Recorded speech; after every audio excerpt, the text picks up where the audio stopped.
और एक और व्यक्ति पिछले चुनाव के अंदर आया, बोला मैं नौजवानों का, चौधरी देवीलाल के परिवार से हूं, नौजवानों का बहुत बड़ा आइकॉन हूं,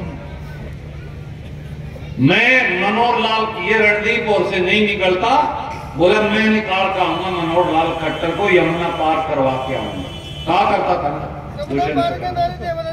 हाँ। और मनोहर लाल खट्टर जी क्या कहा करता था, दोनों भाइयों को हथकड़ी लगाऊंगा। जजप्पा को जो 10 विधायक मिले,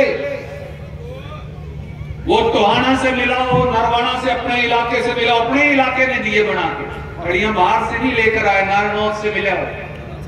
हमारे इस इलाके में, बांगर के इस इलाके ने, उत्तरी हरियाणा के इस इलाके ने एक या दो बार से है, सारे के सारे विधायक दुष्यंत चौटाला को बनाकर दिए। वो वोट दुष्यंत चौटाला ने मांगी थी बीजेपी के खिलाफ, बीजेपी के लिए नहीं मांगी थी। अगर दुष्यंत चौटाला खड़ा होके कहता मैं मनोहर लाल खट्टर जी की गोदी में बैठूंगा, कोई पर्ची नहीं देगा उसको। पर्ची इसलिए मिली कि शरीर बड़ा है, तो लोगों ने सोचा हाँ शायद देवीलाल जी वाले पद टीमों पर ये लड़का चल पड़े, तो शायद चल पड़े, इसको ट्राई करके देखेंगे। रणदीप और तो कई देर से कह रहे हैं इनसे हट नहीं रहा मनोहर लाल खट्टर। हमने कहा चलो ठीक है। जिस दिन उसको 10 दी, उसने तो उसी दिन उसकी 10 नंबरी करा दी।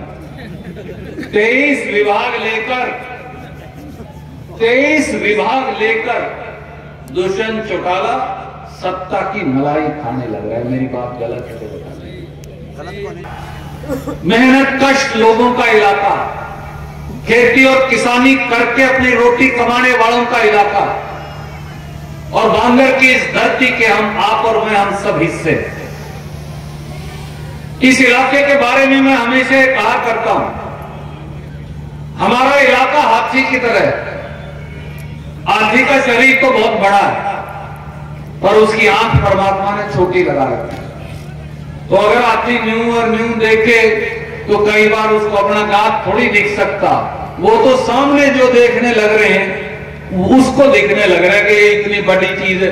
उसको तो लगे तेरी आंख छोटी हो सकता, तो छोटा ही हो, उसको बेरे नहीं पड़ता कि उसका दांत कितना बड़ा। पर हाँ, सामने वाले को ये समझ में आने लग रहा है कि हाथी जाने लग रहा है। अच्छा एक बात और बताइए, आपने हाथी को किसी को सींग मारते देखा है? किसी को खाते देखा है? किसी के बुड़के बांटते देखा है? हाथी सबसे बड़ा जानवर परमात्मा ने बनाया। शेर छोटा है और दूसरे जानवर छोटे हैं, वो दूसरों के बुड़के मारेंगे।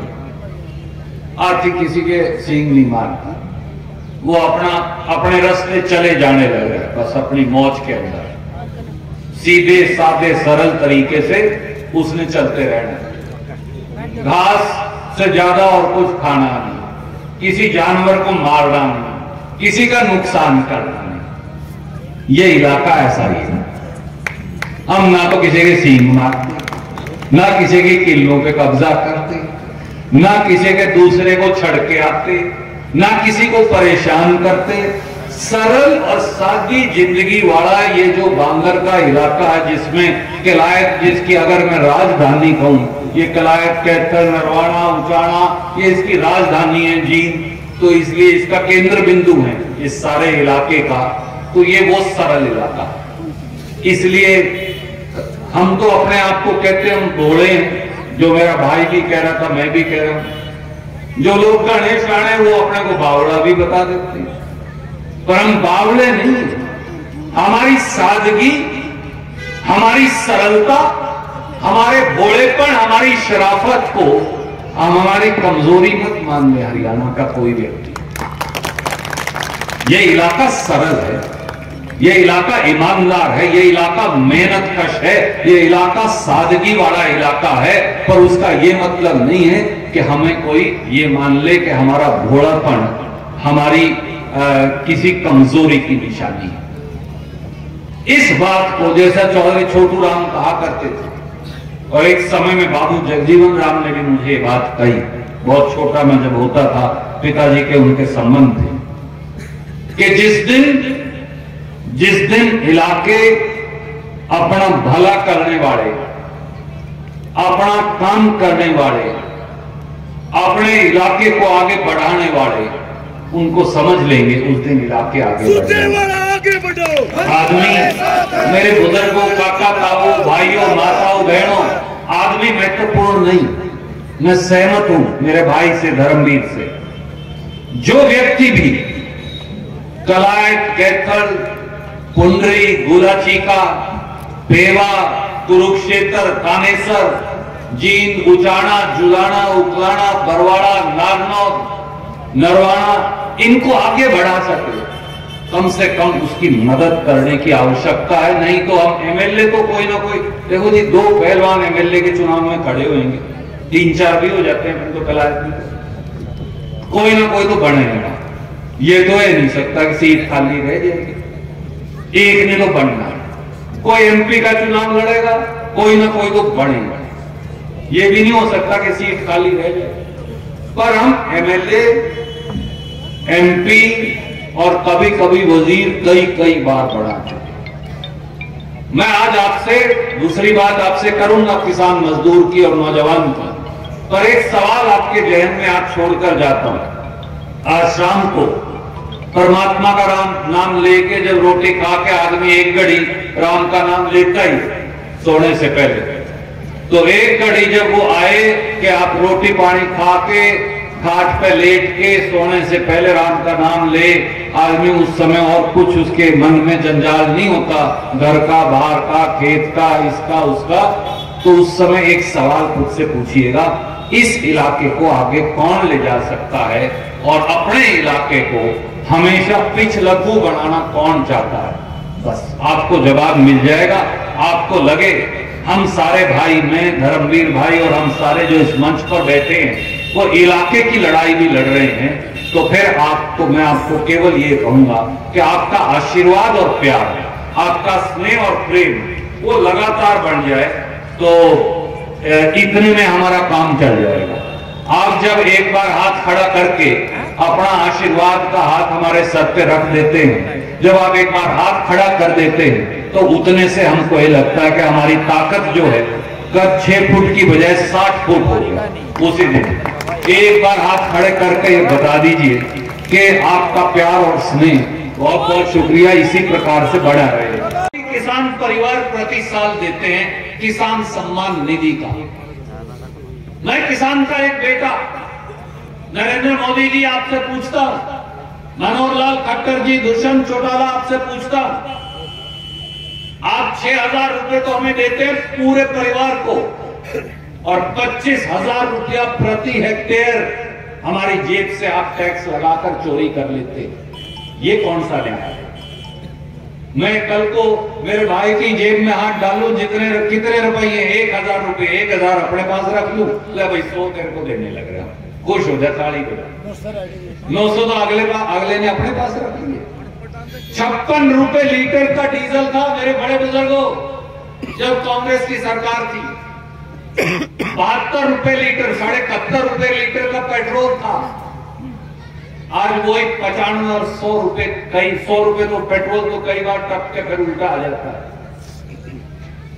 आज अगर पेट्रोल और डीजल की अंतरराष्ट्रीय कीमत देखो तो आज 30 रुपए के करीब डीजल के रेट होने चाहिए और 35 और 40 रुपए के बीच में पेट्रोल का रेट होना चाहिए, परंतु सारे का सारा पैसा मोदी सरकार अपनी जेब के अंदर डाल लेती है और पैसे किसान को देने पड़ते हैं। डीएपी के रेट क्या थे, आज क्या हो गए? फास्फेट के खाद के रेट क्या थे, आज क्या हो गए? NK2 खाद का रेट क्या था, आज क्या हो गया? और यूरिया में से 10 किलो खाद चोरी कर ली। ये इस सरकार ने इस देश और इस प्रदेश के किसान के साथ किया, क्योंकि हम सरल हैं, हम सादे हैं, हम सीधे हैं, हम भोले हैं। परंतु मेरे काका ताऊओं, भाइयों, बहनों, माताओं, नौजवानों, मैं आपको केवल हाथ जोड़ के एक ही बात कहने आया हूं। हमने ये फैसला कर लिया, मैंने, धर्मवीर भाई ने और हम सब ने जो इस स्टेज के ऊपर बैठे हैं, जीवन की आखिरी सांस तक न्याय की इस लड़ाई को, जैसे राहुल गांधी जी पूरे देश के अंदर लड़ रहे हैं, न्याय की इस लड़ाई को हरियाणा में लड़ेंगे, इसको जीतेंगे। परंतु जीत तब होती है जब कांग्रेस पार्टी के विधायक बन के आएंगे।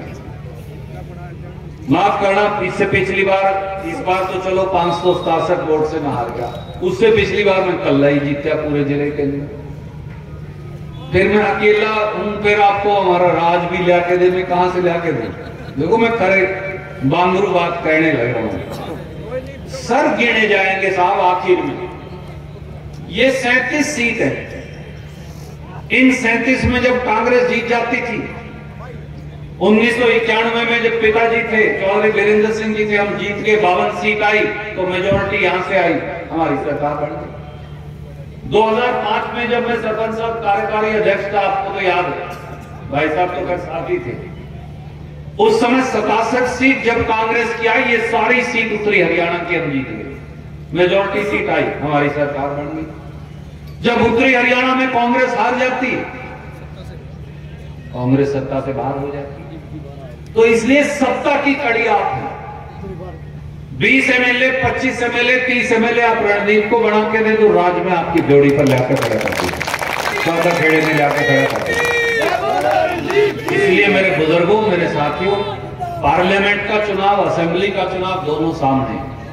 हम केवल आपको ये कहने आए, मेहनत हम करेंगे, हमारी मेहनत में कमी हो कान पकड़ के ठीक कर लियो, इसका भी पकड़ लियो, मेरा भी पकड़ लियो, इसका पकड़ लियो, इसका पकड़ लियो, इसका पकड़ लियो, आपका अख्तियार है। परंतु आपका आशीर्वाद और प्रेम इसी प्रकार से बना रहे, जैसा आज हाट कपाती सर्दी के अंदर आपने साबित कर। मेरे बड़े भाई, मेरे राजनीतिक गुरु, मेरे आदर्श आदरणीय चौधरी रणदीप सिंह सुरजेवाला जी, मंच पर बैठे हुए सभी नेतागण, बुजुर्गों, नौजवान साथियों, माता और बहनों, सबसे पहले तो आपके यहां पहुंचने पर आपका स्वागत और मैं धन्यवादी हूं इस गांव बाड़ू का और कलायत हल्के का, जो आज इतनी बड़ी तादाद में पहुंचकर जो सहयोग, समर्थन और विश्वास जताया है, ये मैं ताउम्र नहीं बोलूंगा। बुजुर्ग और नौजवान साथियों, इससे पहले 12 अगस्त को भी पुराड़ गांव में एक सफल रैली का जो आप लोगों ने आयोजन किया, और आज यहां गांव बाड़ू में, तो मैं तो ये आप लोगों का जो विश्वास और जो समर्थन है, आशा करता हूं कि आगे भी ऐसे मिलता रहेगा। बुजुर्गों और नौजवान साथियों, ये जो अपना जींद और कैथल का जो इलाका है, इस इलाके के अंदर जो पिछड़ापन है, जो बेरोजगारी है, ये किस वजह से है? ये इस वजह से है कि इलाके के अंदर राज नहीं आया। चौधरी रणदीप सिंह सुरजेवाला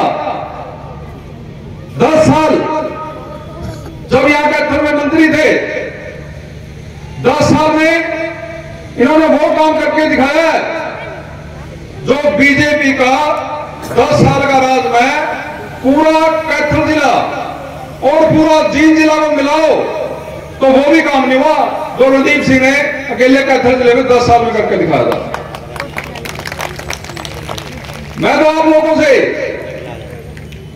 एक निवेदन करता हूं कि अपने इस पूरे इलाके में जिस भी भाई को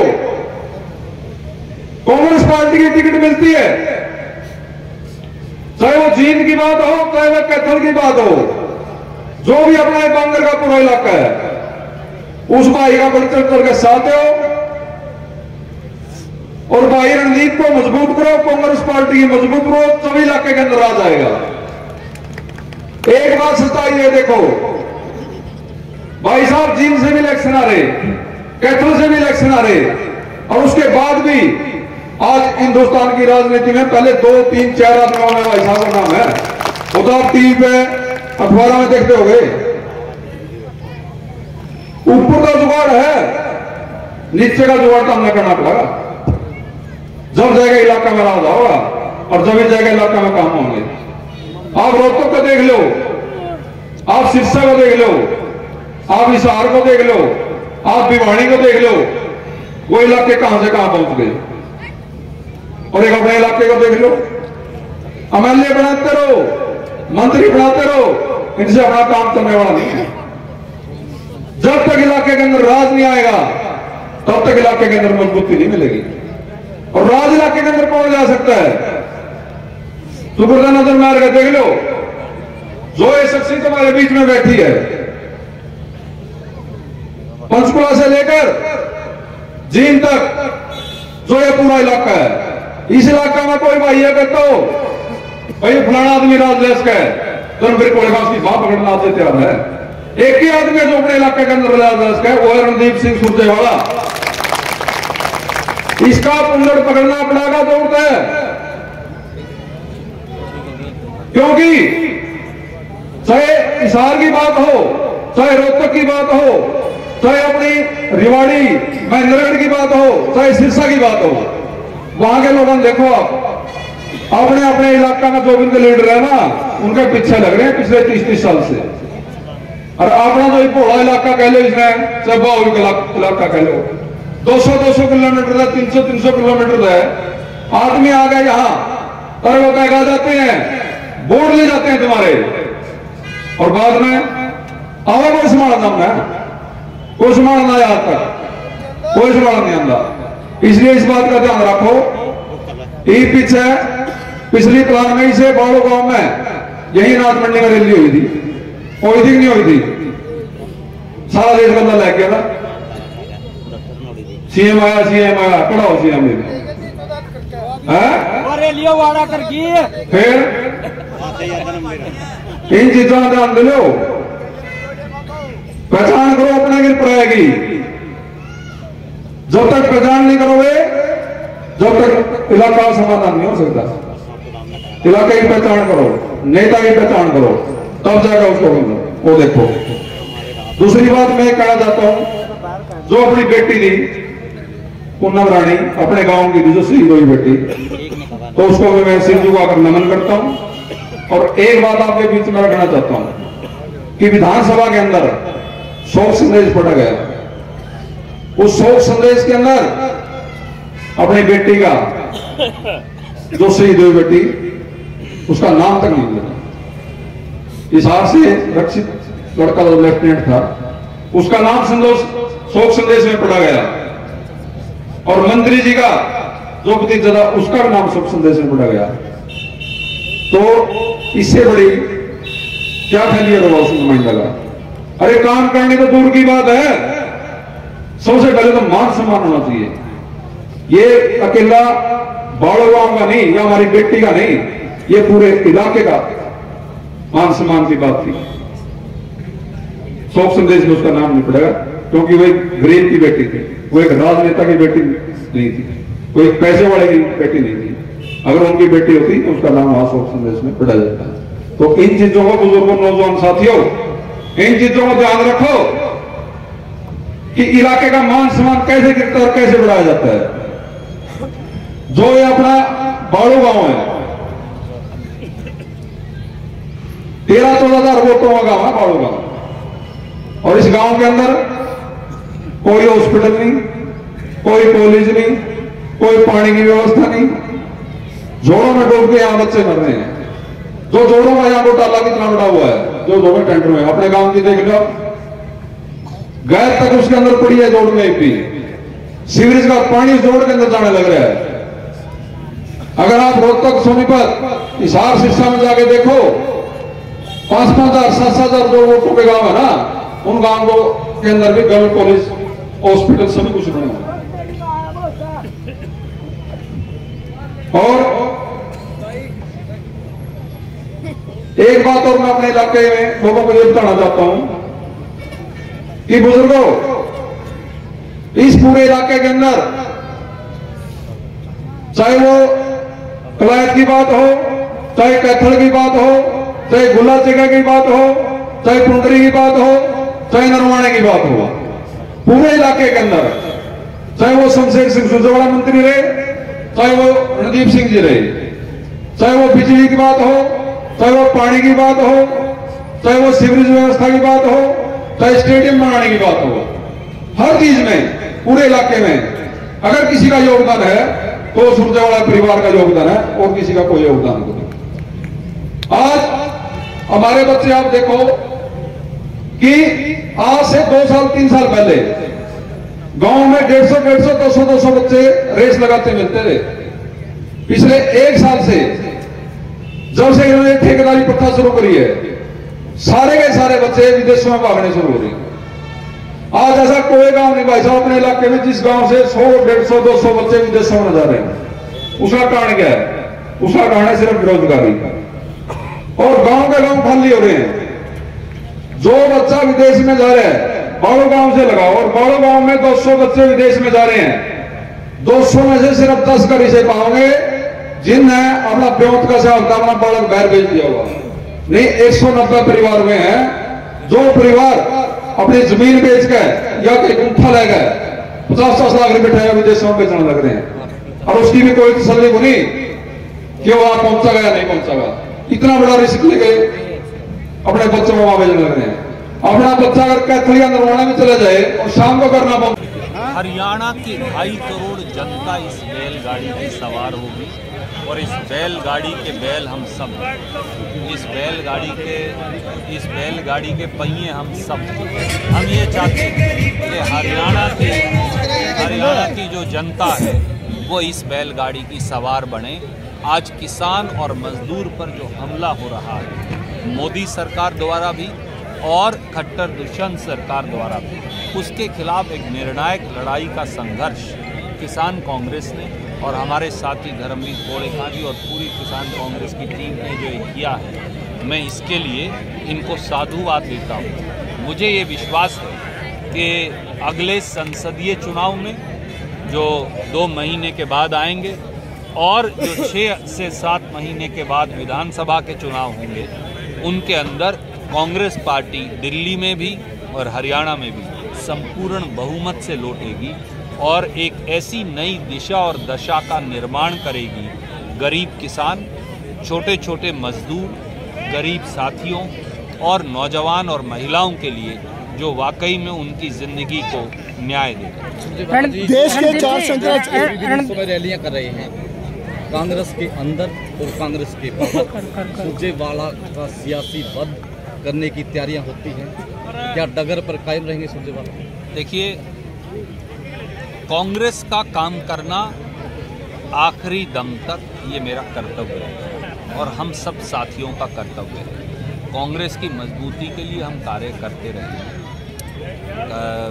रास्ते में जब आप चलते हैं तो बहुत सारी रुकावटें आती हैं, पर कभी रुकावटों की परवाह किए बगैर अपने पथ पर जो पथिक चलता जाए, बगैर किसी छटपटाहट के, बगैर किसी घबराहट के और बगैर किसी आवेश के, बड़े निर्मल मन से, वही सच्चाई है और हम सब उस मार्ग पर चलते हैं। देश के 4 शंकराचार्यों ने इसलिए मना कर दिया क्योंकि प्राण प्रतिष्ठा समारोह जो है शास्त्रों के विरुद्ध है, क्योंकि अभी मंदिर का निर्माण पूरा नहीं हुआ है। आप क्या कहते हैं? जनाब, भगवान श्री राम तो ये सामने है। भगवान श्री राम किसान के माथे का टपकते हुए मेहनत के पसीने का नाम है। भगवान श्री राम उस गरीब मजदूर का नाम है जिसकी झोपड़ी के अंदर दिए में तेल कम है, पर टिमटिमाती हुई रोशनी से उसकी ज़िंदगी आज भी रोशन है। भगवान श्री राम तो शबरी के बेर हैं। भगवान श्री राम तो करुणा है, भगवान श्री राम आस्था है, भगवान श्री राम सनातन है, भगवान श्री राम त्याग है, भगवान श्री राम सदाचार है, भगवान श्री राम भाईचारा है। भगवान श्री राम राजनीति का विषय नहीं हो सकते। जो लोग भगवान श्री राम को भी भाजपा और कांग्रेस या भाजपा और संघ की राजनीति में घसीटना चाहते हैं, वो भगवान श्री राम की जो शिक्षा है, जो उनका मार्ग है, उसके साथ न्याय नहीं कर रहे। गणदेव जी, बीजेपी के राम और कांग्रेस के राम में क्या फर्क है? न राम बीजेपी के हैं ना कांग्रेस के हैं। राम तो पूरी सृष्टि के हैं, राम तो ब्रह्मांड के हैं, राम तो सत्य है, राम करुणा है, राम दया है, राम परोपकार है, राम सनातन है, राम त्याग है, राम बलिदान है, राम वायदे के लिए 14 साल वनवास काटने का नाम है। राम हिंसा का नाम नहीं हो सकता, राम नफरत का नाम कभी हो ही नहीं सकता, राम कभी भी बंटवारे का नाम नहीं हो सकता। जिनको ये समझ नहीं आता, उन्हें दोबारा से भगवान श्री राम और सिया राम के बारे में जानना चाहिए। घर घर चावल बांटना और जो हरियाणा की शराफत को मुझे लगता है कि मैंने साफ तौर से बताया, भारतीय जनता पार्टी और जजपा ने हरियाणा के खास तौर से उत्तरी हरियाणा के साथ जो छल किया है वो आपके सामने है। और कोई भी व्यक्ति हो जिसको उत्तरी हरियाणा का महत्व समझ नहीं आएगा, राजनीतिक, सामाजिक, वैचारिक, वो कहीं ना कहीं भूल कर बैठे। कांग्रेस ये भूल नहीं करने वाली।